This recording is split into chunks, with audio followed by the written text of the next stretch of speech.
जय श्री प्रभुपाद। तो सब लोग माता जी के अच्छे स्वास्थ्य, अच्छे जीवन के लिए भगवान से प्रार्थना करेंगे। तो हमारे इस्कॉन में हम सब क्या करते हैं, मंगलाचरण, जिससे सब कुछ मंगलमय हो जाता है घर में। वैसे संसार में लोग शुभ लाभ या गणपति पूजन, दीप उत्सव, अन्य अन्य कार्यक्रम करते हैं, बट इस्कॉन डिवोटीज मंगलाचरण करते हैं। भगवान का नाम लेने मात्र से सब कुछ मंगलमय हो जाता है। कहते हैं ना, जब भगवान राम प्रकट हुए तो क्या हुआ, अमंगलहारी। भगवान राम जब प्रकट होते हैं तो क्या गाते हैं, अमंगलहारी प्रभु सुदशरथ अजर बिहारी। तो भगवान श्री राम जब प्रकट होते हैं तो अमंगल सारे के सारे उनको हरण कर लेते हैं। तो इसलिए उसके कारण हम कहते हैं मंगला आचरण। हर व्यक्ति जो मंगल आचरण करे उसके लिए मंगलाचरण करना चाहिए। तो आप लोग पीछे पीछे बोलिए, सिंपल से शब्द हैं। ओम अज्ञान तिमिरंधस्य ज्ञानंजन शलाकय चक्षुरुन्मीलितं येन तस्मै श्री गुरवे नमः। श्री चैतन्य मनोभीष्टं स्थापितं येन भूतले स्वयं रूपं कदा मह्यं ददाति शब्दकांतिकं। हे कृष्णा करुणा सिंधु दीनबंधु जगतपते गोपेश गोपिकाकांत राधाकांत नमस्तुते। तप्त कांचन गौरांगी राधे वृंदावनेश्वरी वृषभानु सुते देवी प्रणमामि। हरिप्रिये वंशा कल्पतरुभ्यश्च कृपा सिंधुभ्यः एव च पतितानां पावनेभ्यो वैष्णवेभ्यो नमो नमः। जय श्री कृष्ण चैतन्य प्रभु नित्यानंद श्री अद्वैत गदाधर श्रीवासादि गौर भक्त वृंदा। हरे कृष्णा कृष्ण कृष्णा हरे हरे हरे राम राम राम हरे हरे। नमो विष्णुपादाय कृष्णप्रेष्ठाय भूतले श्रीमते भक्तिवेदांत स्वामीति नामने। नमस्ते सरस्वते देवे गौरवाणी प्रचारणे निर्विशेष शून्यवादी पाश्चात्य देश धारणे। हरे कृष्णा। तो जन्म उत्सव पर, जन्म दिवस कैसे मनाएं, इस पर चर्चा होनी चाहिए, है ना। वैदिक जन्म उत्सव और एक होता है भौतिक जन्म उत्सव। भौतिक जन्म उत्सव संसार में लोग बनाते हैं। बड़ा सा एक बैंक्वेट हॉल बुक करेंगे, फिर वहाँ पर एक 3 टायर केक लाएंगे, नीचे एक, ऊपर फिर 2, फिर 3, उसमें मोमबत्ती लगाएंगे, फिर गाने गाएंगे, तुम जियो हजारों साल, साल में दिन हो 1000। लेकिन इतना कोई जीता है क्या? फिर भी गाते हैं, है ना। तो ये भौतिक जन्म उत्सव है, यानी कि जन्म होने का उत्सव भौतिक तरीके से, लौकिक तरीके से मनाना। परंतु देखिए वैदिक जन्म उत्सव यानी वैदिक शास्त्रिक तरीके से कैसे बनाएं, तो भगवान को केंद्र में रख कर के व्यक्ति को स्मरण करना चाहिए, आज के दिन मैं इस शरीर में आया था। जैसे इस घर में जब आते हैं तो कहते हैं कि हम इस दिन इस घर में आए थे, तो उसका हम एनुअल फंक्शन बनाते हैं। कोई मंदिर होता है तो उसका एनुअल डे मनाते हैं, कोई ऑर्गेनाइजेशन होती है उसका एनुअल डे बनाते हैं। उसी अनुसार जब हम अपनी माँ की गर्भ में आए और उससे जब ये शरीर प्राप्त करके हमारा जन्म हुआ, तो हमें बोलना चाहिए क्या, हम इस दिन इस शरीर में आए, तो वो डेट स्मरण करनी चाहिए। तो इसमें उत्साह बनाएं या नहीं बनाएं, उत्सव मनाएं या ना मनाएं, इसको सेलिब्रेट करना चाहिए कि नहीं जन्म होने को। तो संसार के लोग तो बोलेंगे बिल्कुल करना चाहिए, सेलिब्रेट करने में क्या प्रॉब्लम है, हैप्पी बर्थडे टू यू, है ना, बचपन से गाते चले आ रहे हैं। लेकिन ये जो संसार है ये कैसा है, जेल के जैसा है। भौतिक जगत, संसार दुखों का घर है। भगवान गीता में कहते हैं माम उपेत्य पुनर्जन्मम दुखालयम अशाश्वतम। इस जगत में दुख ही दुख है, पदम पदम यत विपदम, कदम कदम पर यहाँ विपदाएं हैं। ऐसा कोई दिन नहीं जाता जिस दिन कोई प्रॉब्लम ना सुनाई दे, या तो अपने साथ या किसी पड़ोसी के साथ। सुबह सुबह टाइम्स ऑफ इंडिया खोलो, हिंदुस्तान टाइम्स खोलो, तो क्या दिखता है उसमें, आज इसका बर्थडे था, आज इसकी शादी हुई, क्या बताते हैं उसमें, आज ये मर गया, आज यहाँ लुट गया, आज ये लॉस हो गया, ये पैसे लेके भाग गया। यानी प्रॉब्लम से भरा हुआ अखबार है, उसके अंदर प्रॉब्लम ही प्रॉब्लम्स है। तो इस संसार में पदम पदम यत विपदम, चलते चलते कदम कदम पर विपदाएं व्याप्त है। तो इस दुखालय में जब हम आए इस संसार में, जिसे शास्त्रों में कारागृह कहा गया यानी जेल, तो ये शरीर एक जेल है और इस जेल के अंदर आकर जीवात्मा बद्ध हो जाती है, यानी बंध जाती है। तो अगर किसी व्यक्ति को इस जेल में बंद कर दिया गया है और इसके अनुसार जो कर्मों के रिएक्शंस हैं, जो कर्म हमने पिछले जन्म में किए, उसके रिएक्शंस यानी उसके प्रतिफल इस जन्म में मिल रहे हैं। अब इस जन्म में जो दुख मिल रहे हैं, तो कभी कभी व्यक्ति बोलता है हे प्रभु कहाँ फंसा दिया, निकाल क्यों नहीं लेता इस शरीर से, मुक्त कर दे मुझे। ऐसे मन में भावनाएं आती हैं। स्कूल में फिर पास हो जाते हैं, फिर जब कॉलेज में जाते हैं फिर फ्रस्ट्रेशन आता है, फिर जॉब आती है फिर फ्रस्ट्रेशन आता है, बड़े हो जाते हैं, शादी होती है तो उसमें बड़े खुश होते हैं, बैंड बाजा लेके जाते हैं, लेकिन उसके 3-4 साल बाद फिर फ्रस्ट्रेशन आ जाता है। तो फ्रस्ट्रेशन हमेशा लाइफ में रहता है एंड टाइम तक, जब तक मृत्यु संसार तक रहते हैं, जब तक आता है। तो इस जेल में जब हम आए कारागृह में, तो भगवान ने हमको क्यों भेजा, उसका कारण क्या था। तो जो व्यक्ति पर्पस ऑफ लाइफ, जीवन का लक्ष्य क्या है ये पता लगा लेता है, वो समझदार है। और जो पर्पस ऑफ लाइफ नहीं पता लगाता, वो मॉस्किटोज होते हैं ना, क्या कहते हैं, मच्छर, मच्छर के जैसा जीवन है। पैदा हुआ, खून चूसा, पेट भरा, उड़ा, फिर दूसरे दिन दूसरा खून चूसा, किसी की ताली के अंदर आ गया और शरीर छोड़ गया। ऐसे संसार के लोग हैं, पैदा हुए, पढ़े लिखे, किसी का खून चूसा, कभी चुसवाया खत्म लाइफ। आए थे हरि भजन को, मीठा लगा दाम, दुविधा में दोनों गई, न माया मिली न राम। भगवान भी नहीं मिल पाते और माया भी नहीं मिलती, क्योंकि जितनी माया मिलेगी वो माया असत तृष्णा के कारण लगेगा और मिलनी चाहिए, और मिलनी चाहिए, और मिलनी चाहिए। तो शास्त्र इस बात को बताते हैं कि यह जीवन कारागृह के समान है, जेल के समान। तो जेल में किसी व्यक्ति को भेजा जाता है तो उसका क्या कारण होता है, कौन बताएंगे, क्यों भेजते हैं जेल में किसी को, पनिशमेंट देते हैं, दंड देते हैं, अपराध के कारण, अपराध के कारण जेल में। और क्या कारण है, और क्या कारण है, अपराधी को दंड देने से क्या होता है, सुधारने के लिए। अभी मैं पीछे एक जेल में गया था, सिरसा जेल के कैदियों को प्रोग्राम करने के लिए। वहाँ पर 1200 कैदी बंद थे और उसमें से अधिकतर 18 से 25 साल के बच्चे थे और सब ड्रग एडिक्शन के कारण बंद थे।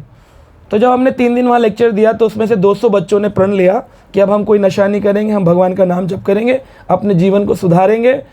उस दिन बाई चांस जेल मंत्री भी आए थे हरियाणा के, उनसे मुलाकात हुई। उन्होंने बोला प्रभु जी आपका उपदेश हमें बड़ा अच्छा लगा, हम इस जेल का नाम बदल के क्या करेंगे, सिरसा सुधार गृह, यानी ये सुधारने के लिए। सो ये शरीर क्यों मिला मनुष्य का, सुधारने के लिए, अपने जीवन को रिफॉर्म करने के लिए, नया बदलाव लाने के लिए, कि अब मैं भगवान की ओर मुड़ूंगा।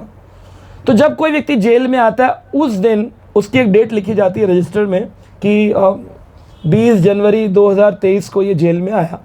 अब 20 जनवरी 2024 को क्या उसको सेलिब्रेट करना चाहिए, मैं आज ही के दिन जेल आया था, आज की मिठाई खाओ, आओ मिठाई खाओ, आप हमारे घर आइएगा, आज सेलिब्रेशन है कि आज मैं जेल आया था, कोई करता है ऐसा। तो संसार में जब आए इस जेल में तो उसका सेलिब्रेशन किस बात का, तो ये तो ऐसा दिन है कि इस दिन बैठ के चिंतन करना चाहिए। मैं ज़्यादातर खुद इतने सारे भक्तों से समाज में जुड़ा हूँ, सब भक्त बोलते हैं आपका जन्मदिन कब है, उन सारे भक्त मिलना चाहते हैं। मैं कहता हूँ या तो 2 दिन बाद या 1 दिन बाद, उस दिन तो मैं नहीं मिलूंगा, बोले कि मैं उस दिन तो मैं चिंतन करूंगा, आज मैं खुशी नहीं बना सकता क्योंकि आज के दिन मैं इस जेल में बंद हो गया था, तो स्मरण करना है, चिंतन करना है बैठ करके। तो भक्त कहते नहीं नहीं हम तो कीर्तन करेंगे। मैं कहा कल कर लेंगे कीर्तन, आज मुझे अकेला चिंतन करने दो, क्योंकि कभी अपने बारे में भी तो सोचो कि पर्पस ऑफ लाइफ क्या है, जीवन का उद्देश्य क्या है, क्यों मिला था ये जीवन। जब माँ की गर्भ में थे तो 8वें महीने में नारद जी की कृपा से एक LCD दिखाया जाता है। उस LCD टीवी पर हमने अपने विगत जन्मों में जो जो कार्य किए उन कार्यों का चित्रण दिखाते हैं। एक जन्म में तू स्त्री थी, तूने चीटिंग करी, फिर तूने ऐसे ऐसे हुआ, फिर ऐसे डेथ हो गई, फिर ये हुआ। फिर एक जन्म में तू पुरुष बना था, तुमने ये किया, तुम्हें फिर उसका ये तुम्हारा ये जन्म, फिर तुम हाथी बने थे, फिर तुम ये घोड़ा बने थे, फिर तुम इतने सारे भयावह रूपों को देख करके बच्चा जो है अपने माँ के गर्भ में ना एकदम बेचैन हो जाता है। तो माँ को लगता है लात मार रहा है, खुश होती है, यस यस ग्रो कर रहा है। डॉक्टर कहता है बस मुबारक हो, 1 महीना और फिर ये आपके पास होगा। लेकिन उस समय वो प्रार्थना कर रहा होता है। इसको शास्त्रों में बताया गया है जीव स्तुति के रूप में, कि जीव एक स्तुति करता है ना, जीव स्तुति करता है। और इसको शास्त्रों में भागवत में जीवा स्तुति कहकर बताया। एक जीव ने भगवान से स्तुति करी कि प्रभु मुझे केवल एक मौका और दे दो, इस बार बस एक ही काम करूँगा, रात दिन आपका भजन करूँगा, चैंटिंग करूँगा और मैं आपके धाम को वापस आऊँगा, क्योंकि आपने मुझे सुधारने के लिए भेजा था। लेकिन जैसे ही जन्म होता है फिर से मम्मा पापा चाचा ताऊ बुआ बेटी, शादी विवाह पढ़ाई नौकरी, ये पर्पस नहीं था। यह इसके साइड लाइन में काम करने योग्य है, परंतु मुख्य पर्पस जो है वो होना चाहिए।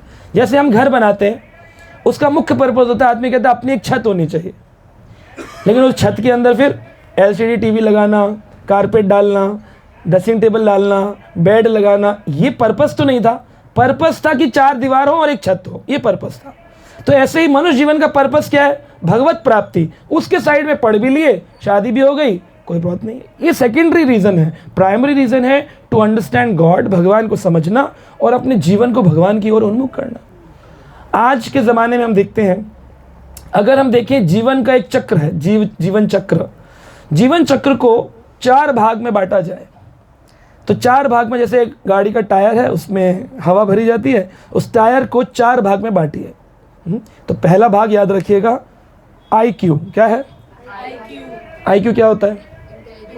इंटेलिजेंट क्वेश्चन, IQ अच्छा हो तो क्या होता है? पढ़ा लिखा बनता है व्यक्ति, समझदार होता है, बॉर्नविटा क्विज कॉन्टेस्ट जीत जाता है, अवार्ड्स मिलते हैं, स्टेज पर जाता है, नौकरी में जाता है तो परफॉर्मेंस रिपोर्ट्स मिलती हैं, अवार्ड्स, क्लाइंट इम्पैक्ट्स अवार्ड्स और बड़े बड़े अवार्ड्स लाइफ में परफॉर्मेंस अवार्ड्स लेता है।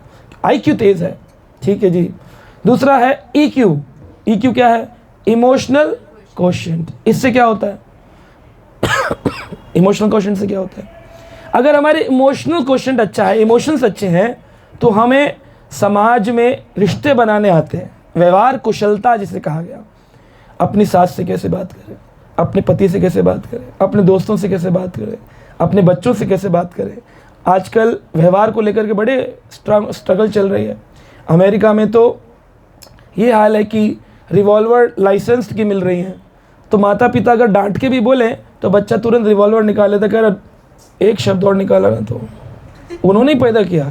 ये है EQ अमेरिका का, इमोशनल क्वोशिएंट ही नहीं है। एक बार एक व्यक्ति, ये सच्ची घटना बता रहा हूँ मैं आपको, कैनेडियन था और बाई बर्थ अमेरिकन कैनेडियन था। तो उनके माता पिता ने हमारे इस्कॉन में एक लेटर लिखा और कहा कि ये जो बच्चा है, हम चाहते हैं कि ये भारतीय संस्कारों को सीखे। तो क्या तरीका है भारतीय संस्कारों को सीखने का? तो किसी ने बोला मेडिटेशन करो, किसी ने बोला योगा करो, किसी ने कहा जपा करो, किसी ने कहा ये करो वो करो। तो हमारे इस्कॉन के जो सीनियर आचार्य हैं उनसे पूछा गया कैसे करें, तो उन्होंने कहा इसको किसी भक्त के घर में रखो। भक्त के घर में रहने से जीवन के चक्र को समझ जाएगा कि पर्पस क्या है जीवन का। तो उन्होंने बोला हम आपको 5 लाख रुपए महीना देने को तैयार है, किसी भी गृहस्थ आश्रम के व्यक्ति को, आप बस हमारे बच्चे को रख के संस्कार सिखा दो। देखिए दूसरे लोग जो हैं विदेशों में, वो तड़प रहे हैं भारतीय संस्कारों को सीखने के लिए, और भारतीय लोग तड़प रहे हैं अंग्रेजी बनने के लिए। जीन्स पहन लूँ, लग रही हूँ ना मैं अमेरिकन, हैट लगा ली, गॉगल लग रही हूँ ना मैं अमेरिकन, यूरोपियन लग रही हूँ ना, हेलो हाउ आर यू, तो देखा मेरा एक्सेंट भी अमेरिकन हो गया है ना। इसमें लोग खुशी महसूस कर रहे हैं। ये खुशी की कोई बात नहीं है, ये चीज़ें आपको सुख नहीं देने वाली हैं, क्योंकि अगर सुख होता तो इतने लाखों करोड़ों अमेरिकन, ऑस्ट्रेलियन, यूरोपियन क्यों इस्कॉन की संस्था को ज्वाइन करते। आज स्त्रियां साड़ी छोड़कर वो जीन्स छोड़कर साड़ियां पहन रही हैं, है ना। वो केक कटिंग छोड़ करके मंदिर में राधा कृष्ण के विग्रह पर जन्मदिन बना रहे हैं। वो डांस पार्टी और बार छोड़ करके हरे कृष्ण महामंत्र पर कीर्तन कर रहे हैं। क्यों कर रहे हैं? क्योंकि उन्होंने इस तथ्य को समझा कि कितनी इंपॉर्टेंस है भगवान को अपने जीवन में लाने की। तो इस प्रकार से उस व्यक्ति को, उस लड़के को भेजा गया, और 8 महीने वो लड़का कनाडा, इंडिया में एक परिवार के साथ रहा, और उस परिवार को काफ़ी पैसा उन्होंने दिया। तो लड़का कहता है कि जाते वक्त कि मैं कनाडा नहीं जाना चाहता हूँ वापस। बोले क्यों? हमारे तो जितने भी पंजाबी लोग हैं सब कनाडा जाना चाहते हैं, है ना। कनाडा में एक पिंड हो गया, पंजाबी पिंड, है ना, वहाँ पर सारे पंजाबी लोग रहते हैं। साडा पिंड ही कनाडा है, वहाँ पे बोलते हैं। तो बोले जी हमारा गांव बन गया है वो, क्योंकि सारे इंडियन सोचते कनाडा जाके सेटल हो जाओ, पैसे कमाओ, पर ये पर्पस ऑफ लाइफ तो नहीं था, ये जीवन का उद्देश्य तो नहीं था। वो लड़का जब आया इंडिया में तो कहता है ये होता है जीवन, ये तो मैंने कभी देखा ही नहीं। और उसने विनती करी अपने माता पिता से, कृपया कर मुझे भारत में ही रहने दीजिए।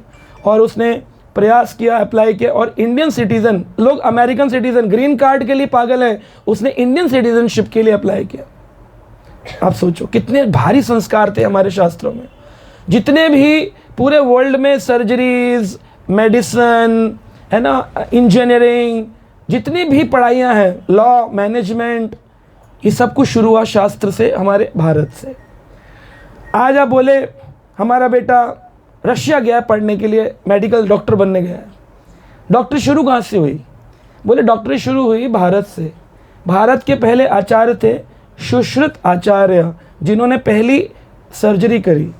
और आज भी आप जाकर भारत के साइंस म्यूजियम दिल्ली में है, वहाँ जाकर देख सकते हैं, पूरी गैलरी है जहाँ पर इंडियन वैदिक साइंस को बताया गया कि सबसे पहले साइंस को जब रिसर्च न्यूटन और इन्होंने समझा, न्यूटन हो गए, गैलीलियो हो गए, इससे पहले भारत के आचार्यों ने समझ लिया था।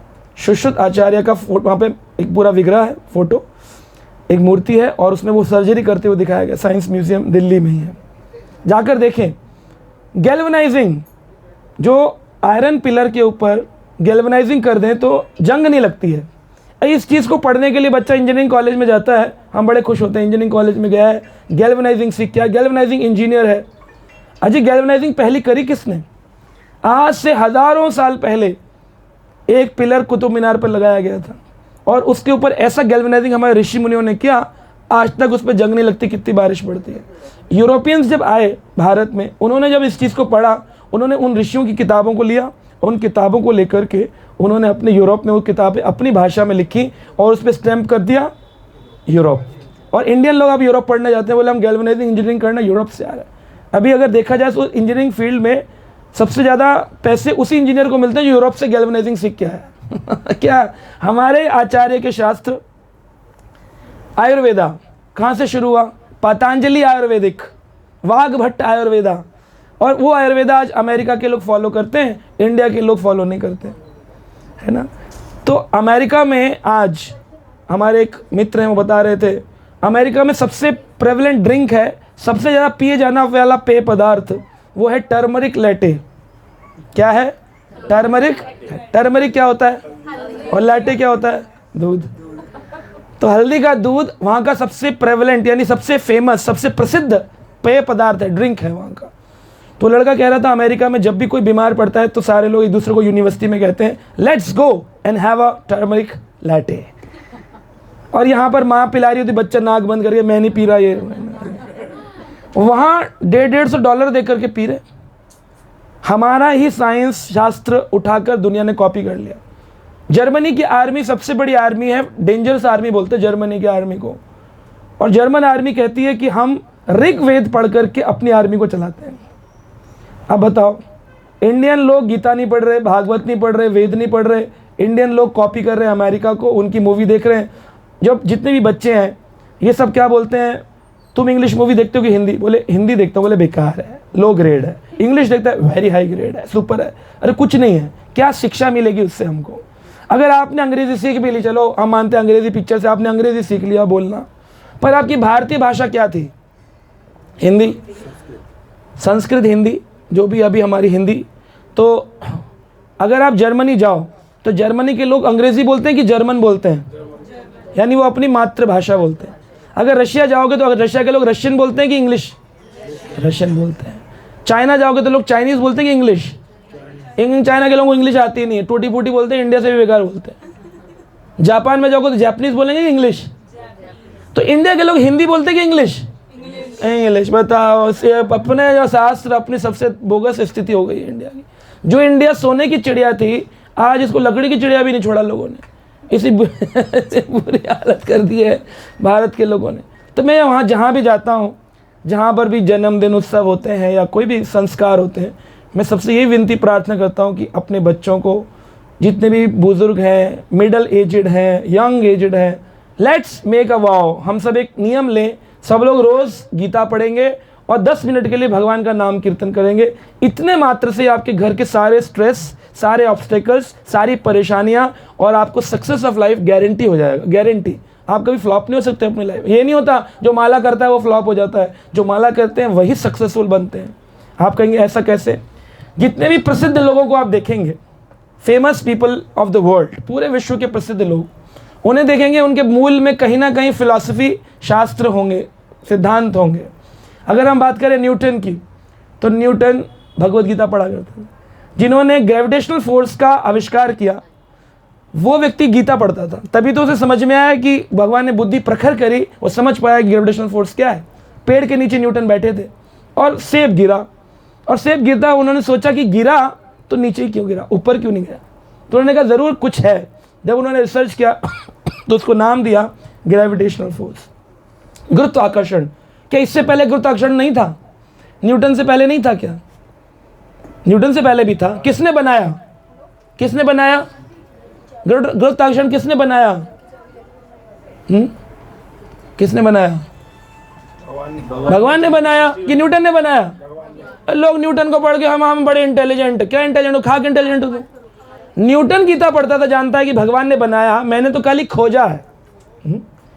माँ ने खाना बनाकर फ्रिज में रख दिया, बच्चा आया, बच्चे ने बोला माँ मेरा जन्मदिन है, खाना कहाँ है? माँ बोली ढूंढ ले। अब बच्चे ने ढूंढा, अलमारी में ढूंढा, किचन में ढूंढा, फ्रिज के अंदर जाकर खोजा तो पता चला नीचे वाली ट्रे में रखा हुआ। तो बच्चे ने खाना बनाया है कि माँ ने बनाया? तो गुरुत्वाकर्षण न्यूटन ने बनाया कि भगवान ने बनाया? और उसको नहीं मानते, न्यूटन को मान लेते हैं। बड़े साइंटिस्ट बन रहे हैं लोग। मैं खुद साइंस की फील्ड से हूँ, खुद मैं लंदन से फार्मा पढ़ के आया। मैंने देखा बोगस है, सारी पढ़ाई फालतू, एक नंबर की, कुछ नहीं रखा पढ़ाई में। जितनी भी इंडिया में पढ़ाई कराई जा रही है सब बेकार है। इससे सिर्फ आप पैसे कमा सकते हो, सुख आपको कभी नहीं मिलने वाला। मैंने लंदन में रह के पढ़ाई करी, इट्स यूजलेस, कुछ यूज नहीं मिला। सुख नहीं मिलेगा, शांति नहीं मिलेगी। सुख शांति केवल शास्त्रों से मिलती है। मैं ये नहीं कहता कि पढ़ाई करके आपको नौकरी नहीं मिलेगी, नौकरी मिल जाएगी, नौकरी, लेकिन जीवन का पर्पस तो नहीं था। जीवन का पर्पस था भगवान को जानना, भगवान के रास्ते पर चलना, और उन शास्त्रों को छोड़ करके जिन्हें आज दुनिया सोचती है पढ़ने के लिए। भगवत गीता, ऑक्सफोर्ड की बड़े बड़ी यूनिवर्सिटियाँ, ऑक्सफोर्ड यूनिवर्सिटी के अंदर बड़े बड़े कॉलेजेस भगवत गीता को पढ़ा रहे हैं। इंडिया के अंदर IIMs कॉलेज भगवत गीता पढ़ा रहा है, और अब कोशिश की जा रही है कि इंडियन स्कूल्स में भी भगवत गीता अप्लाई किया जाए। तो कुछ स्टेट्स में हो भी गया है, लेकिन पूरे इंडिया में भी नहीं हुआ। दिल्ली के कुछ स्कूलों में हो गया। तो भगवत गीता कितना इंपॉर्टेंट है। भगवत गीता का मतलब है the song sung by God. हम song sung by AR Rahman गा सकते हैं, song sung bye Mohammad Rafi गा सकते हैं, but song sung by God नहीं गा सकते। उसमें हम ओल्ड हो जाएंगे और इसे गाने में हम बड़े एडवांस हो जाएंगे। हम स्टूपिड हैं और कुछ नहीं है, मूर्ख हैं। पागल लोग जो होते हैं ना, उनके सींग पूछ नहीं होते। पागलों के सींग पूछ होते हैं क्या? पागलों के सींग पूछ, उनको लगता है कि हम जो कर रहे हैं वो सही कर रहे हैं। पागल को क्या लगता है? पागल में और समझदार में क्या फ़र्क है? समझदार सीखना चाहता है और पागल को लगता है मैं जो कर रहा हूँ वो ठीक है। बस यही डिफरेंस है एक समझदार में और पागल। तो शास्त्रों में कहा गया कि आज का समाज कैसा है? प्रमत्तः। प्रमत्त यानी पूरा का पूरा ईगो के अंदर भरा हुआ और डूबा हुआ समाज है, गिरा हुआ समाज है। उसको लगता है मैंने जो किया है वो सबसे सही है। सास घर संभालती थी, जब बहू आ गई तो सास बेकार हो गई। बहू कहती है मेरे जैसा नहीं संभाल सकती। बहू जब सास बन जाएगी तो उसकी भी बहू आएगी, वो क्या बोलेगी कि ये नहीं संभाल सकती है। यानी कि जो एक व्यक्ति बढ़िया काम कर रहा होता है, जब दूसरा आ जाता है उससे यंग, तो कहता है पहले वाला बेकार था। पिताजी बच्चे को शिक्षा देते हैं, बच्चा बड़ा होता है, पिताजी बूढ़े होते हैं, वही बच्चा बाद में बोल रहा होता है आपको क्या पता। अरे भाई तुझको जितना पता है किसने बताया? पिताजी ने बताया। अब पिताजी को आज कह रहा है तुमको क्या पता, है ना। मैं सुन रहा था एक बार एक इंटरव्यू में, तो उसमें बताया गया कि भारत में एक चीज़ है जिसकी क्वालिटी दिन पर दिन गिर रही है। क्या चीज़ है जिसकी क्वालिटी सबसे ज़्यादा गिरी है? क्या है बताइए? आप तो सब लेडीज़ माताजीज़ हैं, तो सबसे ज़्यादा क्वालिटी कौन से प्रोडक्ट की गिरी है? ऐसा कौन सी वस्तु है जिसकी सबसे ज़्यादा क्वालिटी गिर गई? जनरेशन। कौन सी चीज़ की क्वालिटी गिरी? जनरेशन नहीं, कौन सी वस्तु की? संस्कार। वस्तु नहीं, संस्कार तो एक अलग चीज़ है। वस्तु, फूड स्टफ में कौन सी चीज़ की क्वालिटी गिरी सबसे ज़्यादा? पता किसकी? हाँ हाँ बोलो बोलो, किसकी? बादाम? नहीं, बादाम तो अच्छे आ रहे हैं। हाँ कार। हाँ प्रभु जी को याद है। तो सबसे ज़्यादा क्वालिटी गिरी है दाल की। आप कहीं कैसे? बोले जब एक स्त्री शादी होकर आती है और उसका पति कहता है आज बड़ी भूख लगी है, अच्छा सा भोजन बनाओ। कहती क्या बनाऊँ? कह रहे वो बना ले दाल। जब दाल बनाती है तो पूछती कैसी लगी? कि दाल तो अच्छी लेकिन मेरी माँ की दाल जैसी नहीं है। यही बात ससुर साहब भी कहते थे कि माँ की दाल, उससे पहले वाली माँ की दाल, यानी सबसे पहले जो माँ हुई होगी यानी शत्रुपा, उसकी दाल सबसे अच्छी थी। उसके बाद दाल की क्वालिटी गिरती जा रही है और आने वाले समाज में तो क्या ही खाएगा व्यक्ति। क्योंकि हमेशा कंपैरेटिव स्टडी चलेगी ना कि मेरी माँ की दाल अच्छी थी तो उसकी उससे माँ की उससे उसकी की माँ। तो पहली माँ कौन थी? शत्रुपा। मनु शत्रुपा की सृष्टि प्रारंभ होती है। तो शत्रुपा की दाल जो थी उससे क्वालिटी दिन पे दिन घट रही है। माँ की दाल। तो इस प्रकार से हम देखते हैं कि शास्त्र की बहुत ज़रूरत है लाइफ में, अदरवाइज़ हम लोगों को दिशा निर्देशन नहीं मिलेगा। आप अंधेरे रास्ते पर जा रहे हो तो आपको ऐसी एक क्या चीज़ चाहिए जिससे आप डायरेक्शन लेस ना हो, डायरेक्शन गुम ना हो? ऐसी क्या चीज़ चाहिए आपको? अंधेरा रास्ता है, आपको एक क्या चीज़ चाहिए जिससे आप दिशा पर चलते रहो? रोशनी, प्रकाश। तो हमने अभी क्या पढ़ा? पहला जब मंगलाचरण पढ़ा तो क्या बोला? ओम अज्ञानः तिमिरन्धस्य। तिमिरन मतलब होता है अंधकार, और अज्ञान का अंधकार। ओम अज्ञान तिमिरन्धस्य। और ज्ञानंजनः प्रशलाकया, तो ज्ञान की रोशनी से, नॉलेज की लाइट से रास्ता दिखाया जा सकता है। कौन दिखाते हैं? तस्मै श्री गुरुवे नमः। गुरुदेव जो होते हैं वो लाइट दिखाते हैं। एक बार आज के स्कूल में बच्चे से पूछा गया आजकल कैसे स्कूल है, उनमें पूछते हैं बच्चों बताओ तमसो माँ ज्योतिर्गमयम, इस शब्द का अर्थ क्या है? बोला गया स्कूल में, प्रिंसिपल ने पूछा बेटा बताओ तमसो माँ ज्योतिर्गमयम, इसका मतलब क्या है? बच्चा बोला मैं बताऊं। प्रिंसिपल से ने कहा बताओ। बोला इसका मतलब है तम सो माँ, माँ तुम सो जाओ, मैं ज्योति से मिलने जा रहा हूँ, ज्योतिर्गमयम।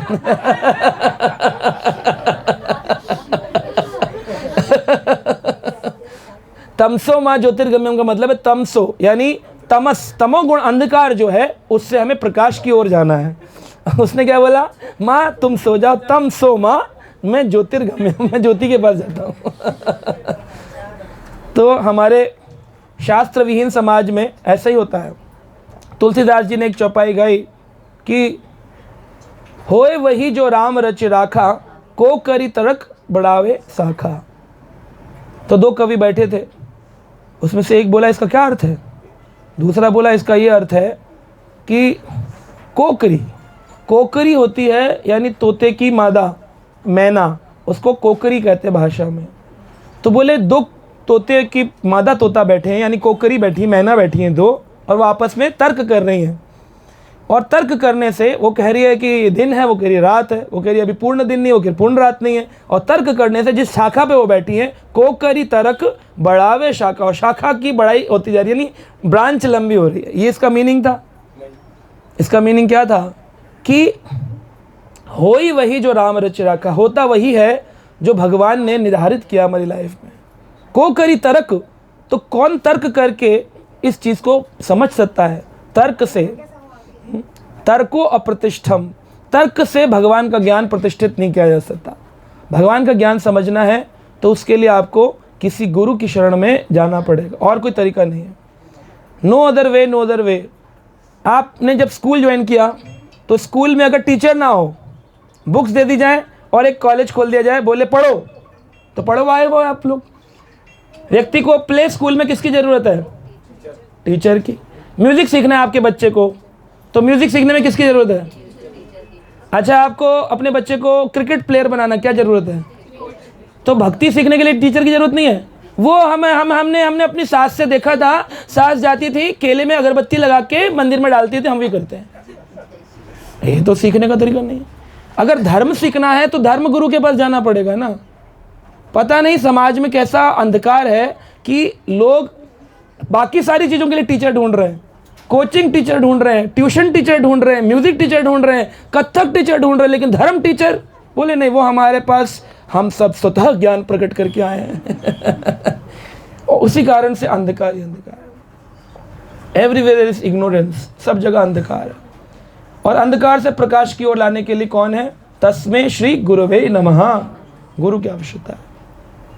गुरु कौन होते हैं? गुरु वो व्यक्ति है जो सांप्रदायिक हो, जिनकी संप्रदा हो। गुरु से पूछना चाहिए आप कौन से संप्रदाय के हैं गुरु जी, तब उन गुरु जी की शरण में जाना चाहिए। गुरु जी बोलते हैं हमारी संप्रदाय 400 साल पुरानी है, तो बोगस है, क्योंकि ये संप्रदाय 400 साल पुरानी नहीं होती है। ये सृष्टि जब से शुरू हुई तब से संप्रदाय चल रही है। गुरु जी बोले 200 साल पुरानी है, तो भी वो बोगस है, गड़बड़ है। गुरु शब्द का अर्थ है भारी।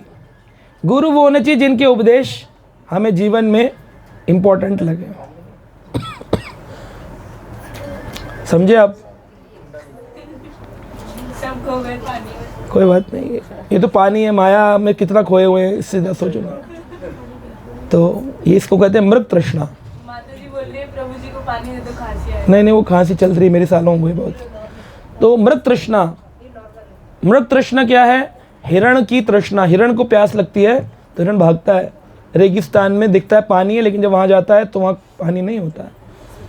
इसको क्या कहते हैं? मिराज। रोड पर भी चलते कभी कभी लगता है ना गर्मियों में पानी है, लेकिन पास जाते हैं तो पानी नहीं होता। वायु के टेम्परेचर्स के कारण हमको ऐसा लगता है फ्लोटिंग पानी बह रहा है, ऐसे दिखता है पानी बहुत भरा हुआ है, पास जाते हैं तो पानी नहीं है।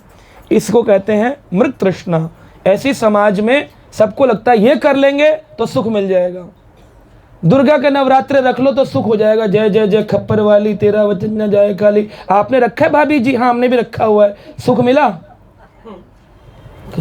करवा चौथ रखा हुआ है, इससे क्या होगा? बोले इससे सब कुशल मंगल हो जाता है। और सारा दिन पति पति लड़ते रहते, तेरे कारण भूखी रह रही हूँ, तू सुनता नहीं मेरी बात है। और टेंशन में रहती है। शाम को जब वो करवा एक्सचेंज किया जाएगा तो कौन ज़्यादा सुंदर साड़ी पहन के आई है वो देखा जाएगा। तो इसमें पति की बात कहाँ आ रही है? खामखा पति को स्टैम्प करके ब्यूटी कॉन्टेस्ट चल रहा है। तो आप देखिए पर्पस डिफीट है। हर जगह देखेंगे तो पर्पस, लक्ष्य से विहीन होकर के समाज चल रहा है। तो लक्ष्य दे सकते हैं गुरु। इसलिए गुरु की आवश्यकता है। जीवन में कुछ भी सीखना है, मिल्खा सिंह को 100 मीटर की रेस जीतने के लिए भी गुरु की आवश्यकता पड़ी है। तो क्या हमको भगवत धाम के करोड़ों योजन भगवान के पास जाने के लिए किसी गुरु की आवश्यकता नहीं है? और अगर हम इस बात को समझ ही नहीं पा रहे हैं तो हम हैं ही हैं। क्योंकि शास्त्र कहता है, कलयुग का लक्षण है, प्रायेण अल्प आयेषु कलो आस्मिनिम युगे जनः मंद सुमंद मतयो मंद भाग्यो ही उपादृतः। भगवान ने कहा, सुखदेव गोस्वामी कहते हैं इस कलयुग का लक्षण है, इस कली काल का एक लक्षण है, सिम्टम्स क्या है कि प्रायेण अल्प आयेषु। एक तो इसमें सबकी आयु कम होगी, सतयुग में 1,00,000 साल की आयु थी, त्रेता युग में 10,000 साल की, द्वापर युग में 1,000 साल की और कलयुग में 100, यानी प्रायेण अल्प आयुषु। और जैसे जैसे कलयुग घटेगा, अभी 5,000 साल कलयुग के निकल गए तो आज आयु कितनी घट गई है? 80, 70, 60, 50 पे भी गए, कोरोना में तो और भी कम हो। तो प्रायेण अल्प आयुषु, ये पहला लक्षण है, लोगों की आयु कम होगी। कलो अस्मिनिम युगे जना, इस कलयुग के युग में लोग कैसे होंगे? बोले 4 सिम्टम होंगे कलयुग में। पहला मंदः, मंद यानी कि जिसकी बुद्धि कम होगी। फ़ोन तो स्मार्ट होंगे लेकिन मेमोरी डल होगी। पहले ज़माने में 15-15 बच्चों के नाम याद रहते थे, आज लोगों को अपनी पत्नी का भी याद नहीं रहता, हबी और वाइफी और लिखे हुए लोगों ने, नंबर याद नहीं है घर के बच्चों को, है ना। 15-15 बच्चे याद होते थे, उनकी प्रॉपर्टियां याद होती थी, माँ को सब मालूम होता था, सब के कितने पैसे कमाते, क्या करते, सब माँ बढ़िया मैनेजर हुआ करती थी। जब मैं MBA कर रहा था तो हमारे यहाँ पर एक सेमिनार हुआ था, उसमें उन्होंने बोला सबसे बड़ी मैनेजर जो है वो हमारे घर की दादी और माँ है, क्योंकि उन्होंने कम पैसे में 15-15 बच्चों को पाल करके बड़ा किया। और आज लोग ज़्यादा पैसे में एक एक बच्चे को पालने में कहते हैं अरे हो ही नहीं पा रहा, अब तो हो ही नहीं पा रहा, कैसे होगा पता नहीं, चलो डीमैट अकाउंट खोल लें, रात को ये कर लेते हैं, चलो ऑनलाइन कर लेते हैं, चलो मल्टी लेवल मार्केटिंग कर लेते हैं। लोग भी आ जाते हैं, आप पैसा कमाना चाहते हैं, एक्स्ट्रा कमाना चाहते हैं, पार्ट टाइम चाहते हैं, लोग भी हाँ हाँ हाँ। इनसे बैलेंस ही नहीं हो रहा, लाखों रुपए कमा के भी बेचारे भिखारी की तरह घूम रहे होते हैं, पैसे नहीं होते, रिचार्ज नहीं कराए होते, 25,000 का फ़ोन है, 100 रुपये का रिचार्ज करा रहे होते हैं। तो इस तरह की स्थिति क्यों उत्पन्न हो गई? उस ज़माने में गाय से दूध पी पी कर लोग आराम से जीवन जीते थे, सिर्फ इसलिए महत्वाकांक्षाएं बढ़ती जा रही, डिज़ायर्स बढ़ रही, और कोई कारण नहीं। जितनी डिज़ायर रखोगे ये सब फॉल्स है, नकली डिज़ायर्स है ना। तो मंद है व्यक्ति इस समय, उसकी इग्नोरेंस में उसकी बुद्धि बहुत छोटी हो गई है, कुछ याद नहीं रहता। पहले ज़माने में मैथमेटिक्स, हमारे घर में ही देख लो, एक दिन मैं और मेरे पिताजी सामान खरीदने गए, बहुत पुरानी बात है, जब मैं छोटा था, और मैं अपने आप को बड़ा इंटेलिजेंट मानता था, मैं साइंस ग्रेजुएट हूँ, पोस्ट ग्रेजुएट मैनेजमेंट में किया है, मैं पढ़ाई की है लंदन से। तो हम गए तो कंप्यूटर में आजकल वो क्या करते हैं, मॉल्स में आपकी वो tag line zoom zoom zoom ऐसे चेक करते हैं, तो वो निकाल रहा था, उसमें वो नंबर आ रहा था कितना है। तो जब वो पूरा कर रहे थे, मेरे फादर साइड में खड़े, वो काउंट करते रहे थे, तो उन्होंने बोला 3 रुपये की गड़बड़ है आपकी काउंटिंग। कहते सर कंप्यूटर है। तो मेरे फादर बोले हाँ हो सकता है हमसे गलती हो, लेकिन आप जब लिख रहे थे तो पेपर पे, तो मैंने देखा तो मुझे लगता है आपकी 3 रुपये की गड़बड़ है। तो बोला कि हो ही नहीं सकता। तो उसने प्रिंट निकाला, मैंने कहा पिताजी आप भी कहाँ 3-3 रुपये के चक्कर में बात कर रहे हो, और हम चले गए सामान लेके। तो उसने जो प्रिंट आउट दिया, मेरे फादर बोले तुम करो, मैंने फिर निकाला, इंटेलिजेंट आदमी ने कैलकुलेटर और पिताजी कौन है, नॉन इंटेलिजेंट, वो मन से कर रहे हैं और हम कैलकुलेटर से कर रहे हैं, एडवांस है, टक टक टक टक टक मैंने किया, 3 रुपये का डिफरेंस जो लिखा हुआ है टोटलिंग में 3 रुपया ज़्यादा बता रहा है। तो मैं गया उनके मैनेजर के पास, मैंने मैनेजर को बोला कि 3 रुपये का डिफरेंस, कह रहा हो ही नहीं सकता सर, हमारे इसका नाम इतना बड़ा मॉल का है, यहाँ पर 1 रुपये की गड़बड़ नहीं हो सकती, आप कह रहे 3 रुपये की। मैं देखी है। तो उसने देखा, कह रहा हाँ, उसने भी कैलकुलेट किया, फिर वो वापस आया तो पता चला कि जो स्टार्टिंग कंप्यूटर की होती है उसमें 000 होना चाहिए था, वो था 300, यानी 3 रुपया पहले से उसमें एडेड था। तो कंप्यूटर की गलती थी, मेरे फादर ने उसको कैलकुलेट कर लिया था। ये पुराने ज़माने का मैथ्स था, और आज के ज़माने का ऐसे ऐसे अबैकस कर रहे हैं, पागल हो गए हैं करते करते, फिर भी कंप्यूटर के सहारे जी रहे जीवन अपना। पाम टॉप लैपटॉप से पढ़ाई हो रही है, बुद्धि में कुछ है नहीं, है ना। तो और पहले ज़माने के लोग ऐसा क्यों कर पाते थे? क्योंकि उनके पास भगवान थे, उनके केंद्र में भगवान थे, है ना। पिताजी से पूछा आप लोग क्या करते थे? बोले हम लोग जब पेड़ के नीचे बैठ जाते थे, गांव में लाइट होती नहीं थी, और सब लोग बोलते थे महाभारत के श्लोक सुनाओ, तो एक श्लोक तुम सुनाओ, जहां पर आया उससे आगे गीता का श्लोक मैं सुनाऊंगा। मान लो मैंने बोला जन्म कर्म चा में दिव्यम एवं यो वेति तत्वतः त्याक्तम देहम पुनर्जन्मम नेति ममेति सुवर्जुना, ना आ गया, अब ना से तुम सुनाओ। बोले कि नैनम चंदंति शस्त्राणी नैनम दहति पावका न चैनम कलोदांति आपो नैनम शोषति मारुता, ता आ गया। बोले अब ता से तुम सुनाओ। तद विधि प्रणिपाते न परिप्रश्न न सेवया उपदक्षन्ति थे ज्ञानम ज्ञानी न तत्वदर्शिना, फिर अब तुम ना से सुनाओ। तो व्यक्ति ना से सुनाएगा, ना है विक्रम नाशो अस्ति प्रत्यवायो न विद्यते स्वल्पम अपि अस्य धर्मस्य त्रायतो महेतो भयात्, अब तुम ता से सुनाओ। ऐसे करके होती थी अंताक्षरी। ये कर रहे हम मिले तुम मिले एक दूजे के लिए, अब यहाँ से सुनाओ। अब सोचो उस कल्चर में और इस कल्चर में कितना डिफरेंस है। तो ये जो कचरा हमने तो भरा और हमारे मीडिया ने उसमें सहारा दिया, टीवी ने। आज बच्चे के मोबाइल छुड़ाना मुश्किल हो गया माँ बाप के लिए। मोबाइल छुड़ा नहीं पा रहे बच्चे से, और पहले ज़माने में था ही नहीं तो छुड़ाने की टेंशन ही नहीं थी। हमें भी याद है टीवी नहीं था घर में, आपके टाइम था, स्कूल टाइम में टीवी नहीं था, और जब आया भी तो हर टाइम वो छत पे खड़े होकर घुमाते रहते थे, आया आया आया, तब तक वो टीवी का प्रोग्राम ही चला जाता था जब तक वो आता था। तो क्या कल्चर इतनी अच्छी थी, और अपने कल्चर को एडवांसमेंट के चक्कर में बिगाड़ दिया, कंफर्ट के चक्कर में। बिना एसी के लोग बढ़िया सोते थे कि नहीं घरों में, है ना। एसी थे 80s 85 90s, आप थे प्रभु जी आपके टाइम में 80s 90s में एसी सबके घरों में तो नहीं थे। और आज ऐसा कोई घर नहीं है, झोपड़ी भी होगी ना उसमें बाहर ऐसे डक्ट लगी होगी, एसी चल रहा है अंदर झोपड़ी में, अंदर एलसीडी लगा रखा होगा। सो रिक्शा चलाता है लेकिन एलसीडी चाहिए, स्मार्टफोन चाहिए, एसी चाहिए उसके बच्चों को। स्थिति गंभीर है, अभी भी नहीं रुके तो ये और ज़्यादा जाएगी। श्रील प्रभुपाद जी एक स्टोरी बताते थे, हमारे इस्कॉन के फाउंडर आचार्य, वो कहते थे मंद सुमंद, मंद से आप किसकी ओर जा रहे हैं, सुमंद। सु शब्द का अर्थ है जब कोई चीज़ गहरी हो जाती है ना तो उसमें सु लगा देते हैं। किसी चीज़ को जब व्याकरण कहती है, किसी चीज़ को जब आगे बढ़ाना हो तो प्रीफिक्स सुफिक्स लगाते हैं। तो मंद को अगर और ज़्यादा गहरा इग्नोरेंट बनाना है तो क्या बोलेंगे, सुमंद। तो सुमंद कैसे हैं, बोले एक बार एक तपस्वी बैठकर तपस्या कर रहा था, ओम ओम ओम तपस्या कर रहा था। तो एक चूहा आया, चूहा कहता है महाराज महाराज महाराज रक्षमाम, मेरे पीछे बिल्ली पड़ी है। बिल्ली को क्या कहते हैं संस्कृत में, विडाल। तो उन्होंने कहा मेरे पीछे विडाल बिल्ली पड़ी है, तो चूहे की रक्षा करिए, आप तो कृपा सिंधु हैं महाराज, रक्षा करिए। उन्होंने कहा डरो मत, मेरी शरण में आए हो। जल लिया, संकल्प लिया, ओम विडाल अस्मि, तुम विडाल बन जाओ। तो विडाल भवती, तो विडाल बन गया वो, यानी बिल्ली, बिल्ली बन के घूमने लगा। थोड़े दिन बाद दौड़ा दौड़ा फिर आया, बोला महाराज महाराज रक्षमाम रक्षमाम, क्या हुआ, मेरे पीछे कुत्ता पड़ा हुआ है खाने के लिए।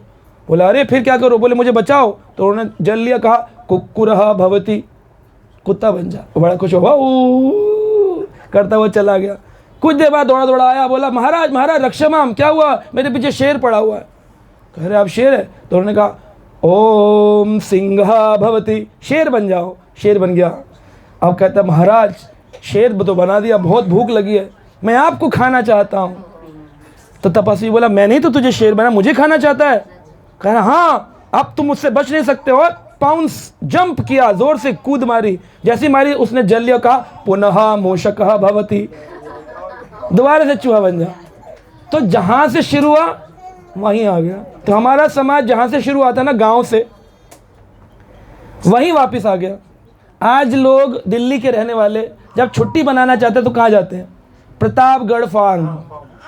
फार्म में जाके क्या ट्रैक्टर पे बैठेंगे, तो तुम्हारे घर में खड़े थे तब क्यों छोड़ के आ गए दिल्ली, खाट पे बैठेंगे, बाल्टी में दाल खाएंगे, है ना। क्योंकि जिधर शुरू हुए पुनः मूषिका भवा, फिर एक दिन आएगा सारे लोग दिल्ली के फ्लैट छोड़ छोड़ कर चले जाएंगे, एसी उखाड़ कर फेंक देंगे, कहीं हम पेड़ के नीचे रहना चाहते हैं, और तभी सुख मिलेगा वापस। तब तक बेचैन बेचैन बेचैन बेचैन। अमेरिकन लोगों ने जब यूटर्न मारकर धोती पहनने लग गए, तिलक लगाने लगे, तब उनको चैन पड़ा, वरना बेचैन हो गए थे अमेरिकन, ऑस्ट्रेलियंस, यूरोपियंस। हम लेकिन उस रेस में दौड़ रहे हैं, हम उधर जा रहे हैं, वो इधर आ रहे हैं। तो आप देखो, आप पूरा उधर जाके इधर आओगे या बीच में से यूटर्न मार के आओगे, या आपके ऊपर है कि नहीं। तो समझदार कौन है, जो दूसरे को देख करके यूटर्न मार ले। मान लो आपके शादीपुर मेट्रो स्टेशन पर जाम लगा हुआ और आप यहाँ से निकले और इधर करोल बाग, इधर शादीपुर, तो आपको जाना था इधर, लेकिन पता चला इधर जाम है, तो आप क्या करोगे, उधर जाओगे या नहीं जाओगे, यूटर्न मारोगे। जब आपको पता है कि अमेरिका जाके उस पॉपुलैरिटी में जो अमेरिका में लोग रह रहे थे वो फ्रस्ट्रेटेड थे, तो मैं मेंशन बनाकर बुर्ज खलीफा में फ्लैट लेकर क्या सुख पाऊंगा, क्या मैं America, Dubai, gulf country, Australia के सुख पाऊंगा। ये चिंतन करना चाहिए जन्मदिन के अंदर बैठ कर। पहले ज़माने में लोग जन्मदिन के दिन क्या करते थे, लड्डू बांटते थे। क्यों बांटते थे लड्डू, क्योंकि लड्डू में बूंदी होती थी, और बूंदी के छोटे छोटे दाने मिलकर एकता का प्रतीक होते थे कि हम सब एक हैं। अब क्या आ गई कल्चर जो कि यूरोप से आई, उसमें है केक लो, काटो और आपस में बांटो, डिवाइड एंड रूल। तो ये केक का कल्चर इंडियन कल्चर नहीं था। फिर भी इस्कॉन में लोग बोलते हैं आपके यहाँ भी तो केक बनता है, काटते हैं इस्कॉन वाले तो इस्कॉन वाले केक काटते हैं इसलिए क्योंकि समाज को प्रचार करना है। केक नहीं काटेंगे तो उनको लगेगा बर्थडे सेलिब्रेट नहीं हुआ, क्योंकि birthday means cake, cake means birthday, ऐसा हो गया है। विदाउट केक छोटे छोटे बच्चे रोने लग जाते हैं अगर केक ना काटो। तो हमने जब मेरे 2 बेटे हैं, मैंने जब प्रारंभ किया तो मैंने बोला हम जन्मदिन नहीं बनेंगे, हमने कभी बनाया भी नहीं उनका कोई जन्मदिन। तो जन्मदिन के दिन हम सोचते हैं कि चलो मंदिर ले जाएं, आरती करवा दें, कुछ मंदिर में जाकर डोनेशन दे दें, दान दे दें, हम सब ये सब काम करते थे। तो एक दिन हम वृंदावन चले गए, वृंदावन में दर्शन कराया, सब कुछ कराया, उसको प्रसाद खिलाया, बढ़िया। शाम को आया तो रोने लगा, बोल नहीं रहा। मैंने क्यों रो रहा है? मेरा जन्मदिन निकल गया, केक तो काटा नहीं आपने। मैंने कहा केक तो हमारा कल्चर ही नहीं है। कह रहा है स्कूल में तो सारे बच्चे काटते हैं। फिर मेरे लोगों ने, मंदिर के भक्तों ने बोला कोई बात नहीं, आप इतना सारा संस्कार दे रहे, थोड़ा सा ऐड कर लीजिए, भौतिक क्या हो गया। मैंने कहा ठीक है, भगवान को भोग लगाकर प्रसाद बनाकर केक खा लेंगे। तो इसलिए केक है, अदरवाइज केक इस्कॉन या शास्त्र या वैदिक कल्चर नहीं है ना। केक एकता का प्रतीक नहीं है, काटने बांटने का प्रतीक है। काटो और संसार को बांटो, इंडिविजुअल। पहले एक एक परिवारों में 136 लोग रहते थे, है ना। आप ही के परिवार में जॉइंट फैमिलीज में रहते होंगे 50-60 लोग। मैं एक बार गया था प्रोग्राम के लिए गाज़ियाबाद, तो वहाँ पर एक फैमिली के एक गली थी पूरी लंबी, जिसमें तकरीबन 54 के करीब मकान थे। तो उन्होंने जब गली में घुसे तो बाहर एक गेट लगा रखा था, गुप्ता मोहल्ला। तो मैंने उनसे बोला कि ये मोहल्ला में सारे गुप्ता हैं? कह रहे नहीं, सारे गुप्ता नहीं, सारे हमारे परिवार के हैं। मैं सारे मोहल्ले में? कह रहे हाँ, सारे हमारे चाचा, ताऊ, बुआ, फूफा, मौसा, सबके घर बनाते गए, ज़मीनें खरीदते गए और सब एक दूसरे के साथ ही रहते हैं। कोई भी फेस्टिवल होता है तो टेंट गाड़ते हैं और सब लोग इकट्ठे हो जाते हैं। हम किसी पड़ोसी की ज़रूरत ही नहीं है, सब हम आपस में ही। कौन उनके ऊपर कोई केस कर सकता है, कौन उनसे झगड़ा कर सकता है? सब प्रेम से रहते हैं। तो ये मॉडर्न साइंस ने सिखाया सेपरेट, इंडिविजुअल। माँ बाप भी भारी लगने लग गए लोगों को, अकेले रहकर खुश हैं। और फिर पति पत्नी भी एक दूसरे को भारी लगने लगते हैं, फिर अकेले रहते हैं। कह रहे तुम दूसरे फ्लैट में रहो, मैं अकेला रहूँगा, या मैं अकेली रहूँगी। बच्चे भी फिर अकेले रहते हैं। तो समाज का पतन क्यों हो रहा है? बिकॉज भगवान नहीं, कृष्ण नहीं। अगर कृष्ण होते, पूजा पाठ तो आप सभी करते हो, कोई ना कोई गुरु जी के आश्रम में, कभी ना कभी हरिद्वार, गंगा, देवी जगराते, शिव जी, बाबा जी, ये जी, वो जी, शनिवार, ग्रह, नक्षत्र, सब करते होंगे। लेकिन यह चीज़ जो मैं बोल रहा हूँ वो क्यों नहीं है? क्योंकि कृष्ण नहीं है। कृष्ण एकता का प्रतीक है। कृष्ण भगवान ने देखो पांडवों को विजय दिलाई, और बाद में संजय ने भगवत गीता के अंत में कहा यत्र योगेश्वर कृष्ण, जहाँ कृष्ण है, यत्र पार्थो धनुर्धरा, जहाँ धनुर्धर भक्त अर्जुन जैसे भक्त हैं, तत्र श्री विजय भूति, वहाँ पर विजय निश्चित होती है। आपके जीवन में कभी हार नहीं आएगी। तो भगवान कृष्ण को अपने जीवन में लाएं। जन्म उत्सव के दिन यही चिंतन करना चाहिए, कब आए थे इस जेल में, संसार में, अभी जेल में ही रहेंगे? नहीं। आज हम चिंतन करेंगे बैठकर, why, what's the purpose of my life. पहला रीज़न सोचना चाहिए जन्मदिन पर, मेरे जीवन का लक्ष्य क्या है, क्यों पैदा किया। दूसरा, मैं क्यों आया, जब इस संसार को छोड़कर जाऊंगा तो कहाँ जाऊंगा, मेरे कर्म कैसे हैं, क्योंकि कर्मों के अनुसार गति होने वाली है। अंत है नारायण स्मृति, क्या अंत में नारायण की स्मृति होगी? तो ये चीज़ जन्मदिन के अंदर सोचना चाहिए। हंसी मजाक, डांस, चुटकुले, सेलिब्रेशन करके अपने आप को इग्नोरेंस में रखने वाली बात है, छल करने वाली बात है, अपने साथ चीटिंग करने वाली बात है। लेकिन भला हो अरुण प्रभु जी का और सचदेवा फैमिली का कि उन्होंने यहाँ कीर्तन का आयोजन किया है। अपने चिंतन के साथ साथ आप लोगों को भी चिंतन का मौका मिल रहा है, आप भी समझ रहे हैं। और समझने के बाद में भी ना करें, आपका जन्मदिन आए तो फिर केक खरीद लाएं सहगल बेकरी से और फिर काटें, तो फिर आप वही के वही हैं कि समझ कर जो ना समझे मेरी समझ में ना समझे। इतना समझाने के बाद भी ना समझें तो फिर आप ना समझें।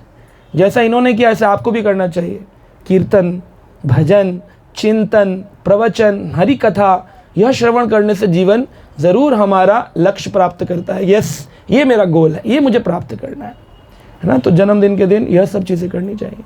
ठीक है, हरे कृष्णा। शिला प्रभुपाद की जय।